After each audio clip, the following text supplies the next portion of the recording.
second pair 510 and 92.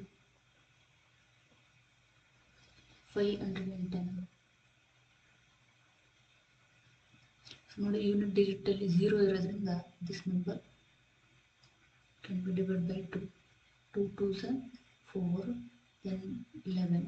2 5s are 10 and 1 remains. 2 5s are 10. So unit digit ಅಲ್ಲಿ 5 ಇರೋದ್ರಿಂದ this number can be divided by 5. 5 5s are 25. 5 1s are so 51. So sum of the digit is multiple of 3, that is 6. So this number can be divided by 3. 3 1s are 3. 2 remains. 3 7s are, and again 17 1s are. So 510 510 can be expressed as 2 into 5 into 3 into 17. Then 92. So ನೋಡಿ unit digit ಅಲ್ಲಿ 2 ಇರೋದ್ರಿಂದ 2 ಇಂದ divide ಮಾಡಬೇಕು. 2 4s are 8 and 1 remains. 2 6s are 12. 2 2s are 2 3s are and 23 1s are.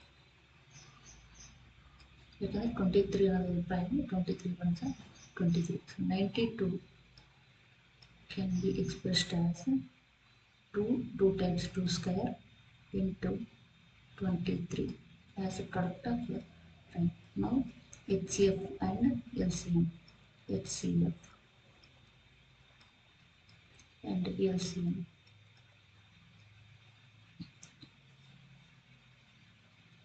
ಎರಡೂ ನಂಬರಲ್ಲಿರುವಂತಹ common prime ಯಾವುದು ಅಂತ ನೋಡೋದು. First common prime ಯಾವುದು? 2. ಇಲ್ಲೂ ಕೂಡ 2 ಇದೆ, ಇಲ್ಲೂ ಕೂಡ 2 ಇದೆ. ಆ 2 ಅಲ್ಲಿ ಲೀಸ್ಟ್ ಪವರ್ 1. ಲೀಸ್ಟ್ ಪವರ್ ಯಾವುದು? ಇದು 2 ಪವರ್ 1. So HCF is 2. ಮತ್ತೆ ಯಾವುದಾದ್ರೂ ಕಾಮನ್ ಪ್ರೈಮ್ ಇದೆಯಾ? ಇಲ್ಲ. ಸೊ ಇದೊಂದೇ ಇರೋದಾದರೆ 2 is the HCF. Then LCM.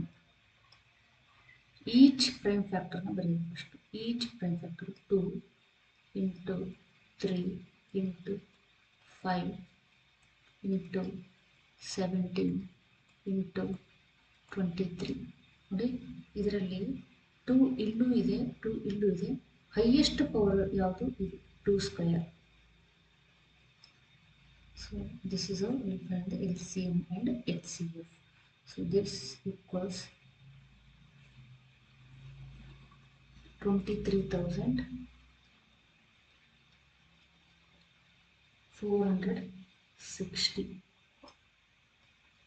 Next verify ಮಾಡಬೇಕು. ಏನು ವೆರಿಫೈ ಮಾಡಬೇಕು ಅಂದರೆ LCM into HCF equals A into B.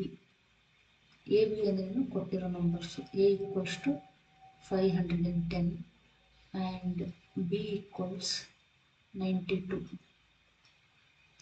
LCM ಎಷ್ಟು ಬಂತು? 2. HCF ಎಷ್ಟು ಬಂತು? 23,460. Then AB.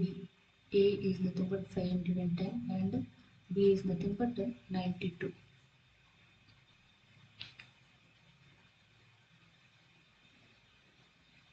ಎಷ್ಟು ಬರುತ್ತೆ ನೋಡೋಣ. ಎರಡು ಪ್ರಾಡಕ್ಟು 2 ಇಂಟು 23,460 ಎಷ್ಟಾಯಿತು? 46,920. ಸೊ ಅದನ್ನು 510 ಇಂಟು 92, ಇದು ಕೂಡ 46,920. This is how we need to verify it.